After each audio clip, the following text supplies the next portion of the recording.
நடிகர் சிவகார்த்திகேயனுக்கு அடுத்த வெற்றி படம் தயாராயிடுச்சு. ஆமாங்க, ரஜினி முருகன் டைட்டிலே செம தாறுமாறு. இந்த படத்தோட தலைப்புக்கு பச்சை கொடியும் காட்டிட்டாரு சூப்பர் ஸ்டார் ரஜினிகாந்த். அதனால இந்த படத்தோட ஷூட்டிங்க அக்டோபர் 30 ஆரம்பிச்சிடலாம் அப்படின்னு எல்லாரும் முடிவு பண்ணியிருக்கிறாங்க. வருத்தப்படாத வாலிபர் சங்கம் படக்குழு தான் மறுபடியும் இந்த படத்துக்காக இணையறாங்க. பொன்ராமோட இயக்கத்துல சிவகார்த்திகேயன் நடிக்கக்கூடிய இந்த படத்தை திருப்பதி பிரதர்ஸ் நிறுவனம் தான் தயாரிக்கிறாங்க. படத்துக்கு ரஜினி முருகன் அப்படின்னு தலைப்பு முடிவு பண்ண உடனேயே நேரா ரஜினி சாரை போய் பார்த்து இந்த மாதிரி டைட்டில் வச்சிருக்கோம் ஜி, ப்ளீஸ் இதுக்கு நீங்க ஓகே கொடுங்க அப்படின்னு சொல்லி ஒப்புதல் எல்லாம் வாங்கிட்டாங்களாம். ரஜினியும் எனக்கு எந்த ஆட்சேபனையும் இல்லை, இந்த தலைப்பில் நீங்கள் எடுத்துக்கோங்க, எனக்கு ஓகே தான் அப்படின்னு சொல்லி அவர் ஓகே கொடுத்த உடனேயே செம்ம ஹாப்பி ஆயிடுச்சு அந்த டீம். ஏன்னா இதுக்கு முன்னாடி மேஹூ ரஜினிகாந்த் அப்படின்னு ஒரு ஹிந்தி படத்துக்கு டைட்டில் வச்சாங்க. இவருக்கு பயங்கர கோவம் வந்துருச்சு. என்ன கேட்காம என் பேர் எப்படி நீங்கள் யூஸ் பண்ணீங்க அப்படின்னு சொல்லிட்டு வழக்கெல்லாம் போட்டார் இல்லையா.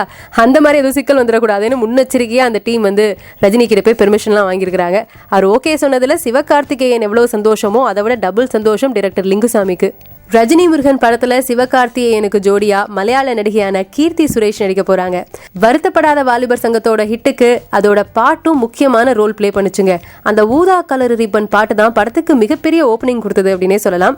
அந்த படத்துக்கு மியூசிக் பண்ணின இமான் தான் இந்த ரஜினி முருகன் படத்துக்கும் மியூசிக் பண்றாரு. மறுபடியும் அந்த மூவர் கூட்டணி இணையறாங்க. கட்டாயமா கலக்க போறாங்க அப்படிங்கறதுல எந்த சந்தேகமும் இல்ல.